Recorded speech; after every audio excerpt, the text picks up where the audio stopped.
ചങ്ങനാശ്ശേരി പ്രൊവിൻസിന് തന്നെ എത്ര സ്പെഷ്യൽ സ്കൂളുണ്ട്? 7 8 സ്പെഷ്യൽ സ്കൂൾ പ്രൊവിൻസിന് തന്നെ. CMC സന്യാസിനി സമൂഹത്തിന് ഏകദേശം 40ഓളം സ്പെഷ്യൽ സ്കൂൾസ് ഉണ്ട്. അത് ഞങ്ങളുടെ എല്ലാം മറ്റ് പ്രൊവിൻസുകളെല്ലാം കൂടെ 40ഓളം സ്പെഷ്യൽ സ്കൂളുകളുണ്ട്. അതെ, അമേസിങ്. ഇത്രയും കഴിഞ്ഞ് 25 വർഷമാകും ആശാഭവൻ ഇങ്ങനെ ഡെവലപ്പ് ചെയ്ത് ഇങ്ങനെ പോകും. ഇപ്പം 25. അപ്പോൾ ഈ പിള്ളേരുടെ ഇതല്ലേ ഭയങ്കര ഈ സേവനം എന്ന് പറഞ്ഞാൽ ഞങ്ങൾ അതിനകത്ത് അങ്ങ് അലിഞ്ഞു ചേർന്ന് ഞങ്ങളുടെ പിള്ളേരെല്ലാം നമ്മൾ പ്രസവിച്ച് വളർത്തിയെന്നൊന്നും ഓർക്കാൻ പോകണില്ല. ഇതിങ്ങളുടെ A to Z നമ്മളാണ്. അപ്പം ആദ്യ കാലത്തൊക്കെ നമ്മൾ ഇവരെ ഷേവ് ചെയ്യാനും ഒക്കെ നമ്മൾ വേണം. നമ്മുടെ ഒപ്പം പ്രായം നമ്മളെ കഴിഞ്ഞ് കൂടുതൽ പ്രായമുള്ള പിള്ളേരാണ്. ഇതാണ് ഞങ്ങളുടെ പിള്ളേർ. അപ്പോൾ അവർ ഞങ്ങൾ പിള്ളേരായിട്ട് വെക്കുന്നത്. അപ്പോൾ അവർക്കൊന്നും ചെയ്യാൻ അറിയത്തില്ലാത്തതല്ല നമ്മൾ വേണം ചെയ്ത് കൊടുക്കാൻ എല്ലാ കാര്യങ്ങളും. ബാത്റൂമിൽ ടോയ്ലറ്റ് നീഡ്സ് പോലും ഞങ്ങൾ ചെയ്ത് കൊടുക്കും. അങ്ങനെ ആരും ഞങ്ങൾ മടുത്തില്ല. 25 വർഷം അങ്ങനെയൊക്കെ ചെയ്തു പോയിട്ട് അന്നൊന്നും വലിയ പിന്നെ ആയമാരായിട്ട് 2 പേര് സഹായിക്കാനുണ്ട്. പിന്നെ ഒരു അമ്മച്ചി അടുക്കളയിലുണ്ട്. ഞങ്ങൾ എല്ലാവരും കൂടെ എല്ലാം അങ്ങ് ചെയ്ത് പോകില്ലേ. അങ്ങനെ കുഞ്ഞുങ്ങളുടെ എല്ലാ കാര്യങ്ങളും ടോയ്ലറ്റിംഗ് ഉൾപ്പെടെ പല്ല് തേക്കാനൊക്കെ നമ്മളെ അവർ പിന്നെ ഇങ്ങനെ വെച്ച് ചുപ്പിക്കൊണ്ട് ഇങ്ങനെ വരത്തുള്ളൂ. നമ്മളെ കൈ പിടിച്ച് തേപ്പിച്ച്. നിങ്ങൾ ശുശ്രൂഷ ചെയ്തുകൊണ്ടിരിക്കുന്ന അവരെ നോക്കുന്ന അധ്യാപകരായിട്ടുള്ള അല്ലെങ്കിൽ കെയർ ടേക്കേഴ്സ് ആയിട്ടുള്ള നിങ്ങളെക്കാൾ പ്രായമുള്ള കുഞ്ഞുങ്ങൾ അവരുടെ ടോയ്ലറ്റിംഗ് ഉൾപ്പെടെയുള്ള കാര്യങ്ങൾ എല്ലാ കുളിപ്പിക്കലും എല്ലാ പരിപാടികളും പല്ല് തേക്കലും നീറ്റായിട്ട് വരത്തില്ല. പിന്നെ കുറച്ചുകൂടെ കഴിച്ച് കഴിഞ്ഞപ്പം പ്രാക്ടീസ് കൊണ്ട് ട്രെയിനിങ് കിട്ടിയ കുറേ പിള്ളേർ പിന്നെ അവരെ സഹായിക്കാനൊക്കെ ഞങ്ങളുടെ കൂടെ നിൽക്കാൻ തുടങ്ങി. എന്നൊന്ന് ആയമാരെ വെച്ച് പിന്നെ ആയമാരെ വെച്ചാൽ അവരെന്നു വെച്ചാൽ ഈ പിള്ളേരെ കുളിപ്പിച്ച് കയറ്റിക്കൊണ്ട് പോകാനുള്ള ആ തിടുക്കം കൊണ്ട് അവർ ഓസ് വെച്ച് വെള്ളം ഒഴിച്ച് എല്ലാവരും കൂടി കുളിച്ച് കുളിക്കടാന്ന് ഒന്നിച്ച് അങ്ങ് നിർത്തി ഒരു കുളിമുറോട്ട് 5-6 പേരെ കെട്ടി കുളിപ്പിച്ച് പിള്ളേർ പഠിക്കുകയല്ലോ. നമ്മൾ ഇവരുടെ A to Z ഡെവലപ്മെൻ്റ് അല്ലേ നമ്മൾ നോക്കുന്നത്. അപ്പം ഓവറോൾ ഡെവലപ്മെൻറ്റ് നോക്കണമെങ്കിൽ പല്ല് തേക്കാൻ തന്നെ പഠിപ്പിക്കാം, ബ്രഷ് പിടിക്കാൻ പഠിപ്പിക്കണം, അത് പേസ്റ്റ് എടുക്കാൻ പഠിപ്പിക്കണം, തുപ്പാൻ പഠിപ്പിക്കണം, അത് മുറുക്ക തേക്കാൻ പഠിപ്പിക്കണം, അങ്ങനെ എല്ലാം. പിന്നെ പല്ലെന്ന് കാണിച്ചു എന്നൊക്കെ പറഞ്ഞ് അങ്ങനെ A to Z പഠിപ്പിച്ചു കൊടുത്തു. അങ്ങനെ എല്ലാ കാര്യങ്ങളും പിള്ളേരുടെ എല്ലാം. അതും ഓരോ ലെവലാണല്ലോ കുട്ടികളുടെ ഇന്റലക്ച്വൽ കപ്പാസിറ്റി അല്ലേ. അപ്പൊ ഒരുത്തനെ ഇങ്ങനെ പഠിപ്പിക്കാനായിട്ട് ഒരു ദിവസം എടുക്കെങ്കിൽ മറ്റൊരുത്തനെ ചിലപ്പോൾ കുളിക്കാനും കഷ്ടം തൂത്തി അവിടെ ഇരുന്നേ കഴുകിക്കുക ഇവിടെ കഴിഞ്ഞെല്ലാം പറഞ്ഞു കൊടുത്ത് നമ്മൾ തന്നെ കഴുകി കൊടുക്കാം. അങ്ങനെയും ചെയ്യും. അങ്ങനെ അതൊന്നും ഞങ്ങൾക്കൊരു പ്രശ്നമായിരുന്നില്ല. എനിക്ക് എന്നെ സംബന്ധിച്ചോളം ഇതൊന്നൊരു പ്രശ്നമല്ല. അത് നമ്മൾ നമ്മുടെ ഡ്യൂട്ടി ഒരമ്മ എങ്ങനെ ചെയ്യുന്നോ ഒരമ്മ ചെയ്യുന്ന പോലെ പോലും നമ്മൾ ഓർക്കാൻ പോണില്ല. അമ്മ ഇങ്ങനെ ചെയ്യുന്നൊന്നും ഓർക്കാറില്ലല്ലോ. നമ്മൾ ഇത് ചെയ്തു പോവുക, കൊച്ചിനെ പഠിപ്പിക്കുക, ചെയ്യേണ്ട ജോലിയാണ്. അതൊന്നും ഞങ്ങൾ ചിന്തിക്കുന്നില്ല. അല്ല അങ്ങനെ ഞങ്ങൾ ചിന്തിക്കുന്നില്ല. ഒരു ദിവസം ഇവിടെ ഒരു വീട്ടിൽ നിന്ന് പോയി വരുമ്പോൾ പിള്ളേരെ ഭയങ്കര ചിത്താന്ന് പറയും. കാരണം നമ്മളിവിടെയാണ് ഇങ്ങനെയൊക്കെ നിർബന്ധിച്ച് ചെയ്യിക്കല്ലേ. വീട്ടിലാണെങ്കിൽ അവർ വാരി കൊടുക്കും അങ്ങനെ ആയതുകൊണ്ട് അവർക്ക് വീട്ടിൽ നിൽക്കാൻ ഇഷ്ടം കാണും. എന്നാലും കൂട്ടുകാരിൽ അങ്ങനെ ആകുമ്പോൾ ഇവിടെ ഇഷ്ടമാണ്. ഇത് ഒരു കൊച്ചിന് വന്നിച്ച് പോകുമ്പോൾ ഭയങ്കര സങ്കടം. ഇവർ കാർ ചെയ്യണം. കാരണം ഇവർക്ക് അത്രയും ബുദ്ധിയുണ്ട്. ഇവർ കാറുമ്പം പേരൻസും കൊണ്ടുപോകുന്ന അവരുടെ വിചാരം. അതുകൊണ്ട് ഇവർ നിലത്ത് കിടന്ന് കാറും. അങ്ങനെ നിലത്ത് കിടന്ന് കാറിപ്പോൾ ഞാൻ ഓടിച്ചത് നിങ്ങൾ ദൈവം ഇതൊന്നും പൊക്കെ നിങ്ങൾ പോയി കഴിഞ്ഞാൽ നിങ്ങൾ ആ ഗേറ്റ് കടന്നു കഴിഞ്ഞാൽ ഇവിടെ കൊച്ചൊക്കെയാണ്. നിങ്ങൾക്ക് സംശയമുണ്ട് ഗേറ്റ് കഴിഞ്ഞ് അവിടെ നിന്ന് ശ്രദ്ധിച്ച് കൊച്ചു കരയുന്നുണ്ടെന്ന്. അങ്ങനെയൊക്കെ പറഞ്ഞ് ഇവരെ ഞാൻ ഓടിക്കും വിടും. കാരണം ഇവർ പോയി കഴിഞ്ഞാൽ കൊച്ചു തുള്ളലേ നിൽക്കുള്ളൂ. അങ്ങനെ നിന്ന് ഒരു ദിവസം വഴക്ക് പിടിച്ച് ഒരുത്തൻ കടന്നു കഴിഞ്ഞപ്പോൾ ഞാൻ അവന് തുള വെച്ചു. അവനെ തൊഴിച്ചുകൊണ്ടിരിക്കുക. ഞാൻ തുളയെ കിടത്തിക്കുക. അപ്പം വാച്ചാവനപ്പിൽ ചെന്ന് ഡയറക്ടർ അരമനയിൽ പ്രൊക്രേറ്റർമാരാണ് ഞങ്ങളുടെ ഡയറക്ടേഴ്സായിട്ട് വരുന്നത്, കുർബാനയ്ക്കൊക്കെ വരുന്നത്. അപ്പോൾ അച്ഛൻ വന്നപ്പോൾ ഞാൻ എന്നെ തൊഴിക്കുന്നതുകൊണ്ട് കൊച്ചു കിടന്ന് കാർന്നുകൊണ്ട്. അപ്പം പിന്നെ അപ്പോൾ ഇവർ ഓടിപ്പോയി കേട്ടോ. അവരോടിപ്പോയപ്പോൾ അച്ഛൻ ചോദിച്ചു തന്നെ കരയുന്നു. അപ്പം ഞാൻ മമ്മി വന്നപ്പോൾ ഞാൻ കരയാം. നേരം അച്ഛൻ പറഞ്ഞു അയ്യോ അതല്ല ഇനി കൊച്ചിൻ്റെ മമ്മി ഇതല്ലേ അതാ എന്നിപ്പോൾ ഞാൻ എന്നെ ചൂണ്ടിക്കാണിച്ചു. അപ്പോൾ എൻ്റെ ചുറ്റും കുറേ പിള്ളേരല്ലേ. ഇപ്പോൾ ഇവരെല്ലാം കൂടെ അന്ന് അങ്ങ് മമ്മി വിളിച്ചതാ. ഞങ്ങളുടെ മമ്മിയാന്ന് പറഞ്ഞ് ഞങ്ങൾ വിളിച്ചു. ആ മമ്മി ഇന്ന് നാട്ടുകാർ ഇപ്പോഴും മമ്മിയാവും എല്ലാവരുടെയും മമ്മിയാണ് ഇപ്പോഴും. ആ വീട്ടിൽ പേരൻസിനെല്ലാം അങ്ങനെ ഇപ്പോഴും അതെ. ഇപ്പോഴും ഞാനായിരിക്കുന്ന റിഹാബിലിറ്റേഷൻ സെൻ്ററിൽ അവരുടെ എല്ലാം മമ്മിയാണ്. ഒറ്റ സ്വരമേ ഉള്ളൂ. ഈ കോട്ടയ്ക്കപ്പുറം അപ്പം ആശാഭവനിൽ തന്നെ വിടിയല്ല. അപ്പം അവിടെ ചോദിച്ചാൽ പിതാവ് സമ്മതിക്കത്തില്ല പോകാൻ. അതുകൊണ്ട് ഇവിടെ നിന്നുകൊണ്ട് ഞാൻ സാറ്റർഡേ സൺഡേ പോകും പുതിയ സ്കൂളിൽ. അവിടെ ചെല്ലുമ്പോൾ ഒരൊറ്റ സ്ഥലം എല്ലാവരും കൂടെ മമ്മി വന്നേന്ന് പറഞ്ഞിട്ട് വരും. അതിൻ്റെ രസം. അതൊക്കെയാണ് നമ്മുടെ റിവാർഡ്. അങ്ങനെ എല്ലാവരും. എത്ര സ്കൂളുകൾ തുടങ്ങി? 5 തുടങ്ങി. മുഹമ്മ കഴിഞ്ഞിട്ട് എവിടെയാണ് പിന്നെ തുടങ്ങി? മുഹമ്മ കഴിഞ്ഞ് ഇങ്ങനെ നിൽക്കും. 25ാമത്തെ വർഷമായി ആശാഭവനിൽ. അങ്ങനെ ആശാഭവൻ്റെ 25 വർഷത്തെ സിൽവർ ജൂബിലി ഘോഷിക്കുകയാണ്. അപ്പം മന്ത്രിയെ വിളിക്കണം. അങ്ങനെ ജനതയെല്ലാം എല്ലാം അത് ഞങ്ങൾ അരമന ചെന്ന് കാര്യങ്ങളെല്ലാം പറയും. ഡയറക്ടറേറ്റിനോട് പറയും, പിതാവിനോട് പറയും. പിന്നെ ഹോളിക്യൂസ് ചെന്ന് പറയും പ്രൊഫഷണൽമോട് പറയാം. അപ്പോൾ പ്രൊഫഷണൽമോട് പറയാൻ ഒരു ബാഗൊക്കെ ചൂടി അങ്ങ് ചെല്ലുമ്പോഴത്തേക്കും പ്രൊഫഷണൽ പറഞ്ഞു നമുക്ക് പറ്റിയ ഒരാൾ വരുന്നുണ്ട്, പക്ഷേ പിതാവ് ഇടിയല്ലോ എന്ന്. അപ്പോൾ ഞാൻ അടുത്ത് തന്നെ അമ്മ ഏതാണ്ട് അമ്മ എന്നെക്കുറിച്ച് ഏതാണ്ട് കമൻറ്റ് പറഞ്ഞില്ല അമ്മ എന്നാന്ന് പറഞ്ഞ് അമ്മയിലേക്ക് ചെന്ന് ഞാൻ പറഞ്ഞു ഞങ്ങൾ പറയാം ആഫ്രിക്കയിൽ നിന്ന് 2 പിതാക്കന്മാർ ഇവിടെ വന്നിട്ട് 2 വർഷമായി, ഇതുവരെ സിസ്റ്റേഴ്സ് അവർക്ക് അവിടെ അച്ഛന്മാരും സിസ്റ്റേഴ്സും ഇല്ല, മിഷണറീസ് ഇല്ല. അതിനെ ഞാൻ പോകാമല്ലോ ചാടി പറഞ്ഞു.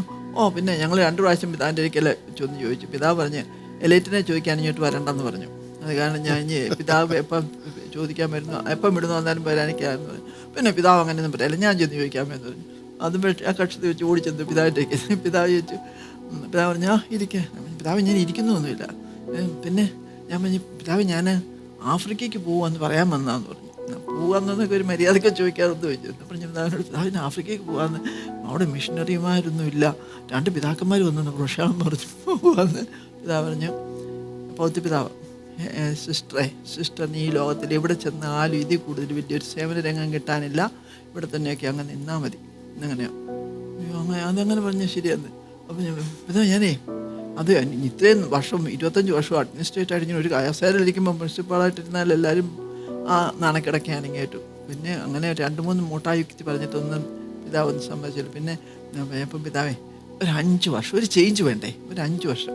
ആക്ച്വലി 25 വർഷം എന്ന് എനിക്ക് 25 ദിവസം പോലും ആയിട്ട് തോന്നിയിട്ടില്ല. അവിടെ സത്യത്തിൽ ഞാൻ മടുത്തിട്ടില്ല, അന്നും മടുത്തില്ല, ഇന്ന് 75 മടുക്കുന്നില്ല. ഞാൻ മടുത്തിട്ടില്ല. ഇപ്പോഴും ഞാൻ വളരെ ആക്റ്റീവായിട്ട് അവിടെ ഇപ്പോൾ കൂട്ടുമുറികൾ പടർന്നുകൊണ്ടിരിക്കുക റിഹാബിറ്റേഷൻ്റെ. അന്നേരം ഞാൻ അങ്ങനെ ഓടിച്ചൊന്നും മടുത്തിട്ടില്ല. ഇപ്പം പിതാവ് ഓർത്ത് കാണാൻ ഞാൻ മടുത്തുന്നത്, സത്യത്തിൽ മടുത്തിട്ടില്ല. ഇപ്പം ഒരു ചേഞ്ചിന് വേണ്ട പിതാവ്. അങ്ങനെ ആഫ്രിക്കയ്ക്ക് പോവാം. എൻ്റെ വിചാരം അവിടെ ചെല്ലുമ്പം ഈ യുലിനൊക്കെ തിന്നുന്ന കാപ്പിരികളുടെ നാട്ടിൽ സേവനം ചെയ്യാനായിട്ട് ഇങ്ങനെ പോവുക. എൻ്റെ കൂടെ വേറെ 2 സിസ്റ്റേഴ്സുണ്ട്. ഒരാൾ ഈ ഫീൽഡിലുള്ള സിസ്റ്റർ കുസുമ, ഒരാൾ ലിസാക്കുര്യൻ MSc പുള്ളിക്കാരത്തി അവിടെ സ്കൂളിൽ പഠിപ്പിക്കുക. അപ്പം ഞങ്ങൾക്കൊരു വരുമാനമാർക്കാകും. ഞങ്ങൾ 2 കൂടെ എന്തെങ്കിലുമൊക്കെ എന്ന് പറഞ്ഞാൽ എന്നെ അന്നൊന്നും പറഞ്ഞു വിടുന്നില്ല. ഞങ്ങളവിടെ ചെല്ലും. ഞാൻ പോകാൻ നേരത്ത് പ്രിൻസിപ്പാൾ മൊഴി വെച്ചമ്മേ അപ്പോൾ അവിടെ ചെന്ന് ഞങ്ങൾ എന്നാ ചെയ്യണ്ടേ അതൊക്കെ അവിടെ ചെല്ലുമ്പോൾ ആ ബിഷപ്പ് അവിടെ നല്ലൊരു മിഷണറി അച്ഛനുണ്ട്, സ്റ്റെഫാൻ അച്ഛൻ, ഫ്രഞ്ചുകാരൻ അച്ഛൻ, നല്ലൊരു അച്ഛൻ, 10-70 വയസ്സുള്ള ഒരു അച്ഛനുണ്ട്. അച്ഛൻ എല്ലാം പറഞ്ഞുതരും. അപ്പോൾ ഞങ്ങൾ ധൈര്യമായിട്ടും ചെന്ന് അവിടെ ചെന്ന് ഇറങ്ങിയപ്പോഴത്തേക്കും സൗത്ത് ആഫ്രിക്കയിൽ ചെന്ന് കണ്ടപ്പോൾ ഇങ്ങനെ 4 ലൈൻ ഇങ്ങനെ വണ്ടികളൊക്കെ 120 കിലോമീറ്റർ ദൂരം സ്പീഡിലാണ് ചീർപ്പായെന്നൊക്കെ കണ്ട് ഞങ്ങൾ 97 പോണേ. അപ്പോൾ ആഫ്രിക്കയിലാണോ അമേരിക്കയിലും ഞാൻ യൂറോപ്പ് പോലെ തന്നെ ഇരിക്കുന്നത്. ഇത് ഇവിടെ എന്നാ ചെയ്യാനാണ് വന്നിരിക്കുന്നത്. ഞങ്ങളുടെ ബെഡ്റൂമൊക്കെയാണ് എല്ലാം ബാത്ത് ടബും ഒക്കെ ആയിട്ട് കുളിമുറികളൊക്കെ ആയിട്ട് ഞങ്ങൾ ഇതിനകത്തൊക്കെയാണോ സേവനം ചെയ്യാൻ വന്നതാണ്. ഞാൻ തന്നെ തെറ്റിപ്പോയോ എന്നാ ഇങ്ങനെ വരുന്നത്. അങ്ങനെ അവിടെ കിടന്ന് പിറ്റേ ദിവസം ഞങ്ങളെ അവിടുത്തെ ഈ മിഷണറി എന്ന് പറഞ്ഞ അച്ഛൻ ഞങ്ങളെ അച്ഛൻ്റെ വണ്ടിയെ കയറ്റി പിന്നെ കൊണ്ടുപോയി എവിടെ വില്ലേജ് കൊണ്ട് കാണിച്ചു. അന്നേരം അച്ഛൻ അറിയുന്നത് ശരിക്കും അവരുടെ ആ സ്വന്തം നാട്ടിലെ മക്കളെ എല്ലാവരും ഇങ്ങനെ മലമൂട്ടിലും ബുഷിലും എല്ലാം കൊണ്ട് കൊച്ചു കൊച്ചു കുടിലും വെച്ച് അവർ താമസിക്കുക. അവർക്ക് കുടിവെള്ളമില്ല, പൈപ്പ് വെള്ളമില്ല, ടാർ റോഡില്ല, അങ്ങനെ സൗകര്യങ്ങളെല്ലാം വെള്ളക്കാർക്കുള്ളതാണ്. അതല്ലേ 94 വരെ അവിടെ നമ്മുടെ വർണ്ണവിഭാജനത്തിൽ അവിടെ അതൊക്കെ നമ്മൾ പഠിച്ചിട്ടുണ്ടല്ലോ. എന്നാന്ന് അവിടെ ചെന്നപ്പോൾ പറയുന്നത് അവർ അങ്ങനെയാ. പക്ഷേ 94 അത് മാറി. ഞാൻ 97 ചെല്ലുന്നത്. അപ്പോൾ ആ 3 വർഷം കൊണ്ടുള്ള എന്നാലും അരക്ഷിതാവസ്ഥ മാറിയിട്ടില്ല. എങ്കിലും നമുക്ക് എല്ലായിടത്തും കയറാവുന്നതായി.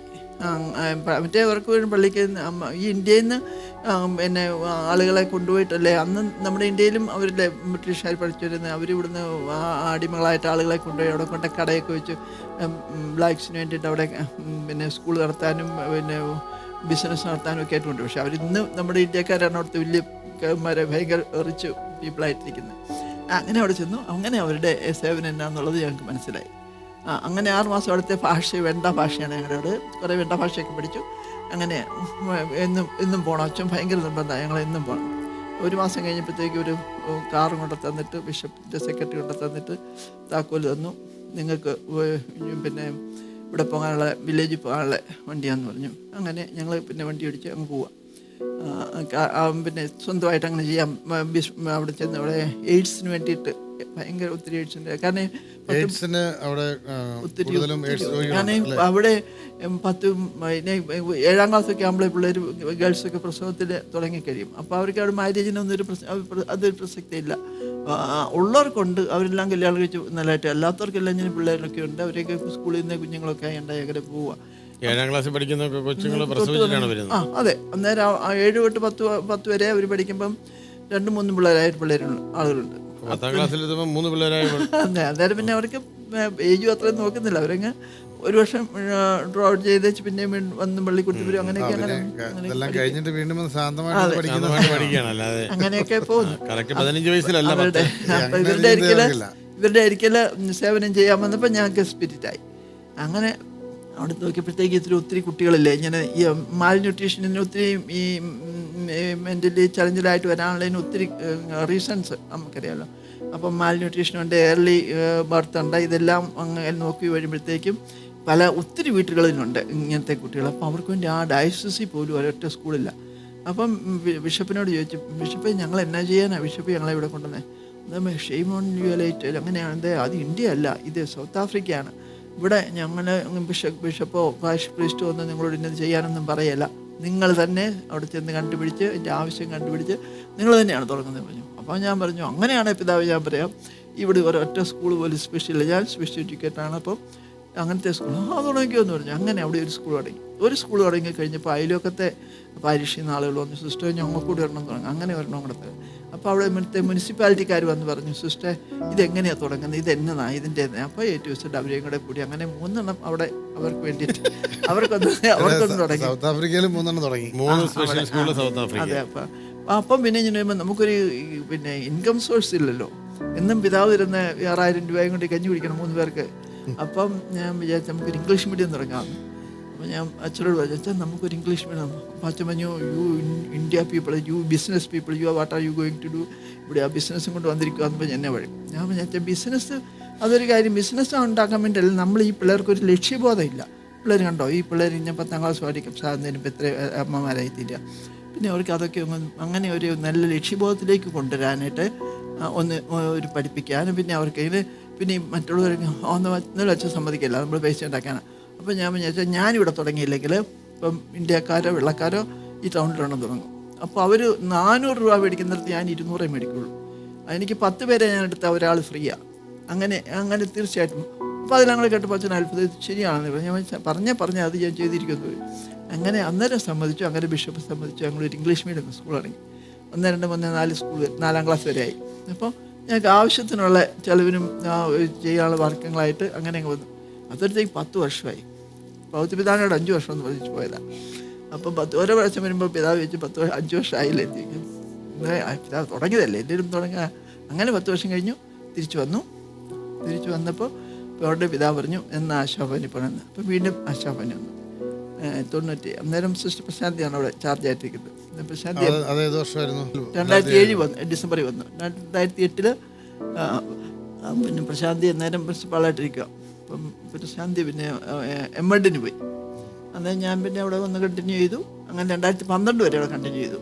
അങ്ങനെ കണ്ടിന്യൂ ചെയ്തുകൊണ്ടിരിക്കുമ്പോഴാണ് ഈ പേരൻസ് എല്ലാം കൂടെ ഞാൻ വന്നപ്പോൾ ഭയങ്കര സന്തോഷം. എല്ലാം കൂടെ തിരിച്ചത്, സിസ്റ്ററെ ഞങ്ങൾ ഇത്രയും നാൾ സിസ്റ്ററിനെ നോക്കിയിരിക്കുമായിരുന്നു, സിസ്റ്റർ ഇത്രയും നാളും ചെയ്തൊക്കെ വലിയ സേവനം, പക്ഷേ ഇനി സിസ്റ്ററിനെ കൂടെ ആവശ്യം. ഇനി തന്നെ അപ്പം ഞങ്ങൾ കണ്ണടയ്ക്കാൻ പറ്റുന്നില്ല സിസ്റ്റർ, ഞങ്ങൾക്ക് മരിക്കാൻ പറ്റുന്നില്ല, ഞങ്ങൾ ആര് ഏൽപ്പിച്ചിട്ട് മരിക്കും, പെൺപിള്ളേരല്ലേ സിസ്റ്റർ, ബ്രദേഴ്സ് സിസ്റ്റേഴ്സ് മാരീഡായി കഴിയുമ്പോൾ അവരോട് ഈ കൊച്ചിനെ നോക്കിക്കൊണ്ടിരിക്കാൻ പറഞ്ഞാൽ പറ്റുമോ സിസ്റ്റർ? ഒരു മുമ്പിൽ എല്ലാ സ്കൂളിൽ നിന്നും ഏജ് ലിമിറ്റ് ഉണ്ട്, കഴിയുമ്പോൾ അവരെ വിടും, ഞങ്ങൾ ഇങ്ങോട്ട് കൊണ്ടുപോകും, ഞങ്ങൾക്ക് അപ്പം മരിച്ചു, ഇനി ഞാൻ മാത്രമേ ഉള്ളൂ, ഇങ്ങനെ കലാം. അത് ഭയങ്കര വിഷമമായിപ്പോൾ എനിക്ക്.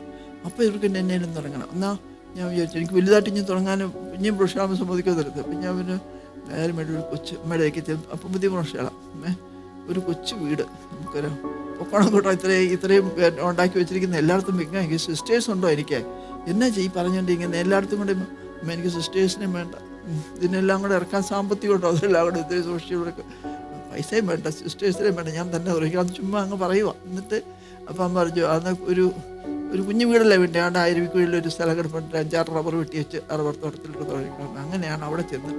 എവിടെയാണ് സ്ഥലം? അരുവിക്കുഴി, നമ്മുടെ പള്ളിക്കത്തോടെ അടുത്ത്.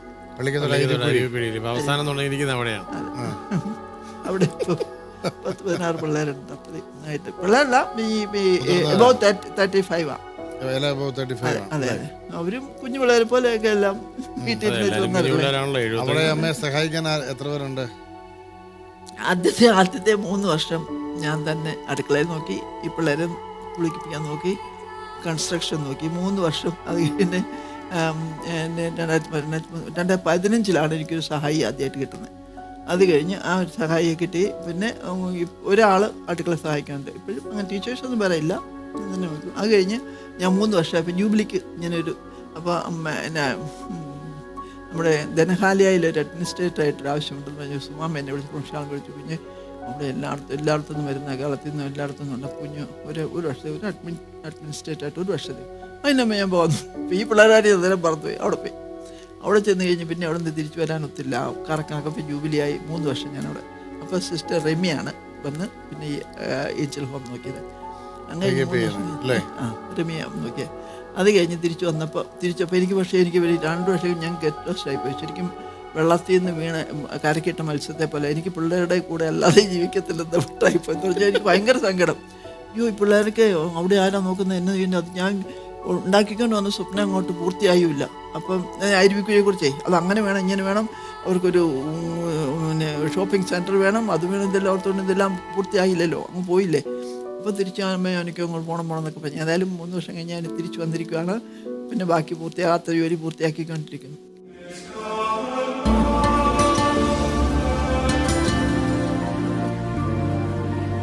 പ്രിയപ്പെട്ട സിസ്റ്റർ എലൈറ്റിൻ്റെ സേവന ജീവിതത്തിൻ്റെ ഒരു ഒഴുക്കിൽ ഞങ്ങളിങ്ങനെ ഒഴുകിക്കൊണ്ടിരിക്കുകയാണ്.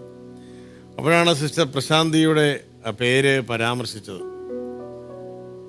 ചങ്ങനാശ്ശേരി ആശാഭവൻ, ഇത്തിത്താനം ആശാഭവൻ എന്ന സ്പെഷ്യൽ സ്കൂളിൻ്റെ ഇപ്പോഴത്തെ പ്രിൻസിപ്പളായി ഏകദേശം 12 വർഷത്തോളമായി സേവനമർപ്പിക്കുകയാണ് സിസ്റ്റർ പ്രശാന്തി.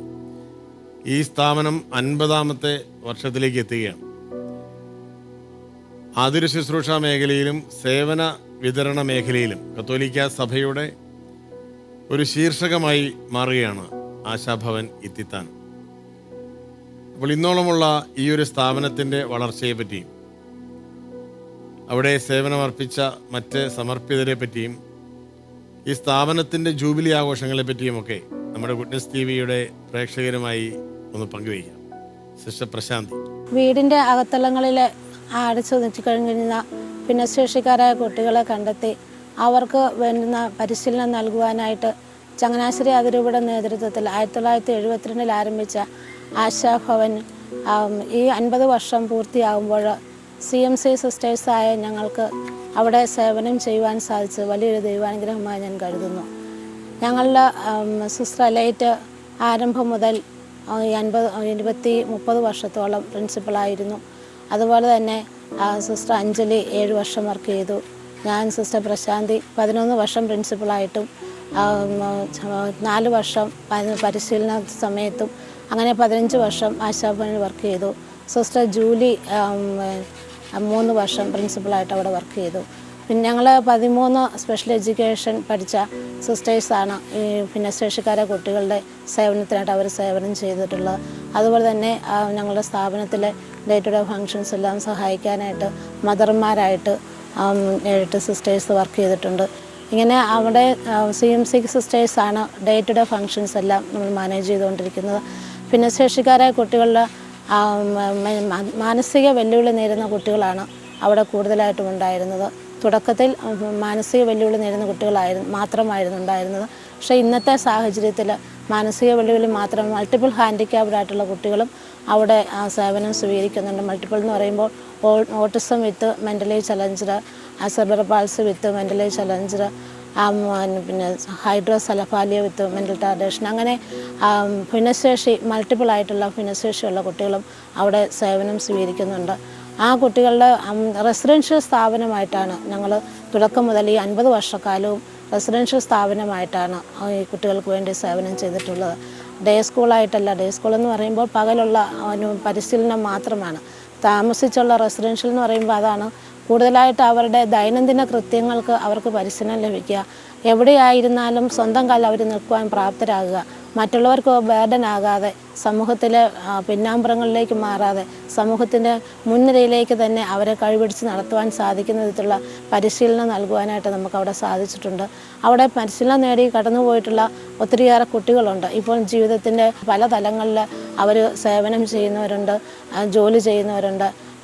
ഒരു ഡേ ടു ഡേ ഫങ്ഷൻസ് നല്ല രീതിയിൽ തന്നെ ചെയ്യുവാൻ സാധിക്കുന്ന ഒത്തിരിയേറെ കുട്ടികൾക്ക് അവിടെ പരിശീലനം നൽകുവാൻ സാധിച്ചിട്ടുണ്ട്.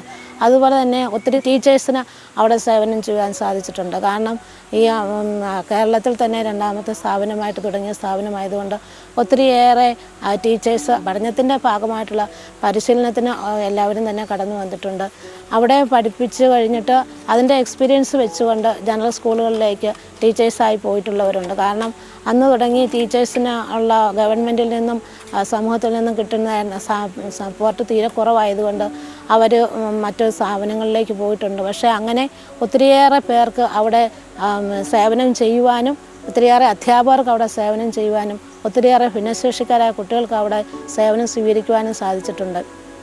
അതുപോലെ തന്നെ അവിടെ ഭിന്നശേഷിക്കാരായ കുട്ടികളുടെ പരിശീലനം തുടങ്ങി കുറച്ച് കഴിയുമ്പോൾ അവർക്ക് അവരുടെ ഇപ്പോൾ കേരളത്തിലാണെന്നും പറഞ്ഞാൽ 310 സ്പെഷ്യൽ സ്കൂളുകളുണ്ട്. അപ്പം ഈ സ്കൂളുകളിൽ ഓരോ ജില്ലയിലും ഓരോ സ്കൂളുകൾ തുടങ്ങുമ്പോൾ അവരുടെ വീടിനടുത്തുള്ള ഏറ്റവും അടുത്തുള്ള സ്ഥാപനം അവർക്ക് പറഞ്ഞു കൊടുത്ത് അവരെ അവരുടെ സ്ഥാപനങ്ങളിലേക്ക് ഞങ്ങൾ വിടുകയാണ് ചെയ്തിട്ടുള്ളത്. അങ്ങനെ മിക്കവാറും കേരളത്തിലുള്ള സ്കൂളുകളിലേക്ക് നമ്മുടെ സ്കൂളിൽ നിന്ന് കുട്ടികളെ വിടുവാനായിട്ട് നമുക്ക് സാധിച്ചിട്ടുണ്ട്. അതിലൊക്കെ ഞങ്ങൾക്കേറെ സന്തോഷമുണ്ട്. ഇപ്പോഴും പ്രത്യേകിച്ച് ഇപ്പോൾ കൂടുതലായിട്ട് കടന്നു വരുന്ന മൾട്ടിപ്പിൾ ഹാൻഡിക്യാപ്ഡ് ആയിട്ടുള്ള കുട്ടികൾക്കുള്ള പരിശീലനം ഈ ആശാഭവനിൽ ഭിന്നശേഷിക്കാര കുട്ടികളുടെ പരിശീലനം മാത്രമല്ല അവരുടെ ജീവിതകാലം മുഴുവൻ പുനരധിവാസവും അവരുടെ ജോലിപരമായ കാര്യങ്ങളിലും കൂടെ ശ്രദ്ധിക്കുവാനായിട്ട് ഇപ്പോൾ ചങ്ങനാശ്ശേരി ഡയോസിസിൻ്റെ നേതൃത്വത്തിൽ ഒരു മുൻകൈ എടുത്ത് പ്രവർത്തിക്കുന്നുണ്ട്. അത് ഒത്തിരിയേറെ കുട്ടികൾക്ക് ആശ്വാസവും കുട്ടികൾക്ക് മാത്രമല്ല അവരുടെ രക്ഷകർത്താക്കൾക്ക്, കാരണം തങ്ങളുടെ കുട്ടികളെ ആരെ ഏൽപ്പിച്ചിട്ട് പോകുമെന്ന് വിഷമിച്ച് കഴിയുന്ന രക്ഷകർത്താക്കൾക്ക് അതൊരു വലിയ ആശ്വാസമായി തീരുമെന്നാണ് ഞങ്ങൾ പ്രതീക്ഷിക്കുന്നത്. അവരുടെ ആ കണ്ണീരൊപ്പാനായിട്ട് അവരുടെ ആ വേദനയ്ക്ക് ഒരു അറുതി വരുത്തുവാനായിട്ട് ഈ ആശാഭവൻ അത് ഭിന്നശേഷിക്കാരായ കുട്ടികളും യുവാക്കളും അവരുടെ മാതാപിതാക്കളും എല്ലാവരും ഉൾക്കൊള്ളുന്ന ഒരു വലിയ സംരംഭമായിട്ടാണ് ചങ്ങനാശ്ശേരി അതിരൂപത ഈ ആശാഭവനെ മാറ്റിക്കൊണ്ടിരിക്കുന്നത്.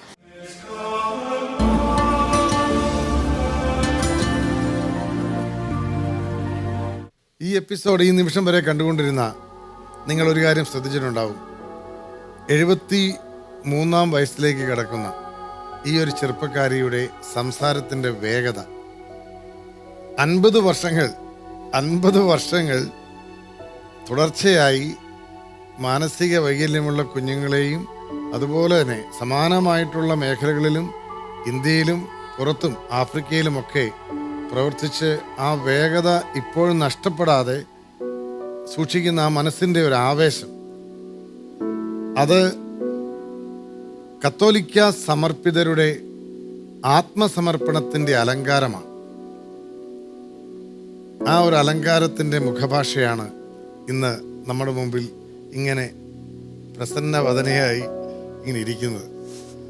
സന്തോഷമുണ്ട്.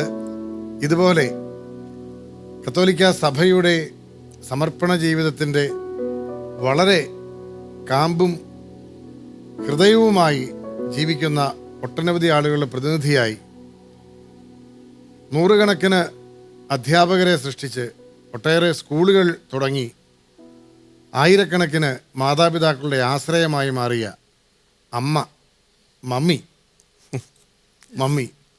അപ്പം മമ്മിയോടൊപ്പം നമ്മൾ ചെലവഴിച്ച ഈ ഒരു നിമിഷം നമ്മുടെ ജീവിതത്തിലും ഏറെ സ്വാർത്ഥകമായ നിമിഷമാണ് എന്ന് നമ്മൾ തിരിച്ചറിയുകയാണ്. തമ്പുരാന് നമുക്ക് നന്ദി പറയാം.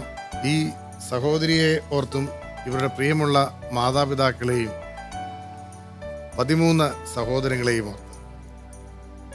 കത്തോലിക്ക സഭയുടെ കാരുണ്യ ശുശ്രൂഷയെ പറ്റി പറയുമ്പോൾ ഈ ദശാംശത്തിന്റെ കഥയാണ് എല്ലാവരും പറയുന്നത്. ദശാംശം കൊടുക്കുക, അത് ക്രിസ്തുവിശ്വാസികളുടെ ഒരു രീതിയാണ്. വിവിധ സന്യാസ സഭകൾ നിരവധി സ്ഥാപനങ്ങൾ നടത്തുമ്പോൾ ദശാംശം പോലെയാണ് ഈ സ്പെഷ്യൽ സ്കൂളുകൾ നടത്തുന്നത്. കാരണം 10, 20, 30 സ്ഥാപനങ്ങൾ നടത്തുമ്പോൾ 5, 6 സ്പെഷ്യൽ സ്കൂളുകൾ കൂടി നടത്തും. എന്നാൽ ഈ ദശാംശത്തിന് വേണ്ടി, സഭയുടെ ദശാംശത്തിന് വേണ്ടി ജീവിതം സമർപ്പിക്കുന്ന സമർപ്പിതർ അവരവരുടെ ജീവിതത്തിന്റെ ദശാംശം കൊടുക്കുന്നവരല്ല, അവരവരുടെ ജീവിതം മുഴുവൻ കൊടുക്കുന്നവരാണ്, 100% കൊടുക്കുന്നവരാണ്. അങ്ങനെ ശതാംശം കൊടുത്ത് സന്യാസ ജീവിതത്തിന് സ്വന്തം ജീവിതം അലങ്കാരമാക്കിയ ഒരു സമർപ്പിതയാണ് ഇന്ന് നമ്മൾ കേട്ടത്. എൻ്റെ അറിവനുസരിച്ച് എലൈറ്റമ്മയ്ക്ക് കത്തോലിക്ക സഭയുടെ ഗുരുശ്രേഷ്ഠ പുരസ്കാരം കിട്ടിയിട്ടില്ല. ഏതെങ്കിലും പുരസ്കാരങ്ങൾ സംസ്ഥാന ഗവൺമെൻറ്റിൻ്റെ കിട്ടിയിട്ടില്ല. അവാർഡ് കിട്ടാത്ത ഗുരുശ്രേഷ്ഠരുണ്ട് ഇവിടെയെന്ന് ആരോടും പറയാതെ പറയുന്ന വളരെ പ്രൗഢമായ ശബ്ദായമാനമായ ഒരു ജീവിതമാണ് എലൈറ്റമ്മയുടെ. 50 വർഷം ഒരിക്കലും പരീക്ഷ എഴുതാത്ത മക്കൾക്ക് വേണ്ടി, ഒരിക്കലും തോറ്റുപോകാത്ത മക്കൾക്ക് വേണ്ടി വിജയിച്ചുകൊണ്ടേയിരിക്കുന്ന ഒരു ജീവിതം സമർപ്പിച്ച ഈ ധന്യജന്മത്തോടൊപ്പം ചെലവഴിക്കാൻ സാധിച്ച നിമിഷങ്ങൾ പ്രാർത്ഥനയാണ്, ആരാധനയാണ് എന്ന് വിശ്വസിച്ചുകൊണ്ട് ഞങ്ങളോടൊപ്പം ചെലവഴിച്ച പ്രേക്ഷകർക്ക്, ഈ പ്രാർത്ഥനയിൽ, ഈ ആരാധനയിൽ പങ്കെടുത്ത പ്രിയപ്പെട്ട പ്രേക്ഷകർക്ക് ഹൃദയപൂർവ്വം നന്ദി പറഞ്ഞുകൊണ്ട് മറ്റൊരു ശ്രേഷ്ഠ വ്യക്തിത്വവുമായി വീണ്ടും കാണാം എന്ന പ്രതീക്ഷ പങ്കുവെച്ച് നന്ദി, നമസ്കാരം. അവിടെ ചുറ്റിലും പള്ളികളുണ്ട്. അപ്പം ഈ കൗൺസിലിംഗിൽ നിന്ന് വരുന്നവർ പറയും, ഞങ്ങളുടെ സമയം വരുമ്പോൾ ഞങ്ങളൊന്ന് വിളിച്ച് മിസ്ഡ് കോൾ കൊടുത്താൽ മതി, ഞങ്ങളപ്പോൾ വന്നോളാം, അതുവരെ ഞങ്ങൾ എവിടെയെങ്കിലും പള്ളിയിലിരിക്കാമെന്ന രീതിയിലാണ്. അപ്പോൾ ഇപ്പോഴും കൗൺസിലിംഗ് ഇസ് നോട്ട് അക്സെപ്റ്റഡ്. അവർക്ക് സമയമില്ല, കുട്ടികളോട് സംസാരിക്കാനുള്ള സമയമില്ല. അപ്പം ഞാൻ എപ്പോഴും പറയുന്നത് എന്താണെന്ന് വെച്ചാൽ, ഇപ്പോൾ ക്ലാസ് കൊടുക്കുമ്പോഴായാലും പേരൻസിനായാലും ഇത് ഇങ്ങനെ ഒരു ഗ്രൂപ്പായിട്ടൊക്കെ ക്ലാസ് കൊടുക്കുമ്പോൾ ഞാൻ പറയണത്, ഈ കിട്ടുന്ന ഒരു ഞായറാഴ്ച ഉണ്ടാകും, ആ ദിവസം എല്ലാവരും കൂടി ഒന്ന് പുറത്തു പോകും. അപ്പോൾ പിള്ളേർക്ക് ഇഷ്ടമുള്ളത് മേടിച്ചു കൊടുക്കും, അവർക്ക് വേണ്ടത് ചെയ്യും. പക്ഷേ ആ ഒരു ദിവസം നിങ്ങൾ മക്കളുടെ കൂടെ ഇരുന്ന് അവർക്ക് ആവശ്യം എന്താണ്, ഒരാഴ്ചത്തെ പരിപാടി എന്തായിരുന്നു, അവരെന്തൊക്കെ ചെയ്തു, എന്തൊക്കെ ചെയ്തില്ല, ആരോടെങ്കിലും വഴക്ക് പറഞ്ഞോ, ആരെങ്കിലും വഴക്കിട്ടോ, ഇങ്ങനെയൊക്കെ നമ്മൾ ചോദിച്ച് അവർക്ക് ഇഷ്ടമുള്ളത് വീട്ടിൽ ഭക്ഷണം ഉണ്ടാക്കി കൊടുത്ത് അവരുടെ കൂട്ടത്തിൽ ഇരിക്കുമ്പോഴുണ്ടല്ലോ പിള്ളേർക്ക് എന്തെങ്കിലും പറയാൻ തോന്നും. അപ്പോൾ 2 കുടുംബത്തിനും ഓരോ കല്യാണത്തിന് ഞങ്ങൾ ഡ്രസ്സ് എടുത്തു. അപ്പോൾ ഇപ്പോൾ ഡ്രസ്സ് എടുക്കാൻ ബുദ്ധിമുട്ടാണ്, അപ്പോൾ അവൾ സമ്മതിക്കുന്നില്ല എന്ന് പറഞ്ഞു. അപ്പം ഞാൻ അവരോട് ചോദിച്ചത്, നിങ്ങൾ എന്തിനാ 2 കല്യാണത്തിന് വേണമെന്ന് നിർബന്ധമില്ലല്ലോ. അപ്പോൾ അവർ പറഞ്ഞു, സിസ്റ്ററെ ആൽബത്തിലൊക്കെ കാണുമ്പോൾ 2 ഒരുപോലെയായിരിക്കുമല്ലേ, അപ്പോൾ അതുകൊണ്ട് ഞങ്ങൾ എടുത്തു. ഇത് അമ്മയുടെ കോൺസെപ്റ്റാണ്. അപ്പോൾ ഇവർ വീട്ടിൽ ചെന്നിട്ട് ഭയങ്കര ബഹളമായിരുന്നു. ടീച്ചർ 8 മണിക്ക് കിടന്ന് ഉറങ്ങാൻ പറഞ്ഞു. അപ്പോൾ 8 മണി കഴിഞ്ഞിട്ടേ TV ഇടാൻ പാടുള്ളൂ എന്ന്. അപ്പോൾ പ്രശ്നം എന്താണെന്ന് വെച്ചാൽ, അപ്പോൾ അവർ ഏറ്റവും പ്രധാനമായ ഒരു സീരിയൽ ഉണ്ടായിരുന്നു ആ സമയത്ത്, 7 മണിക്കായിരുന്നു. അപ്പോൾ പേരൻസിന് അമ്മമാർക്ക് അത് കാണാൻ പറ്റുന്നില്ല. അപ്പോൾ അതാ എല്ലാ ജാഥയായിട്ട് വന്നു ഒരു പ്രാവശ്യം. സിസ്റ്ററെ ഇത് ശരിയായില്ല, 7 മണിക്ക് അത് സീരിയലുണ്ട് സിസ്റ്ററെ. ഞാൻ പറഞ്ഞു, നിങ്ങളുടെ മക്കൾ ശരിയാകണമെങ്കിൽ നിങ്ങളത് കാണാൻ പാടില്ല.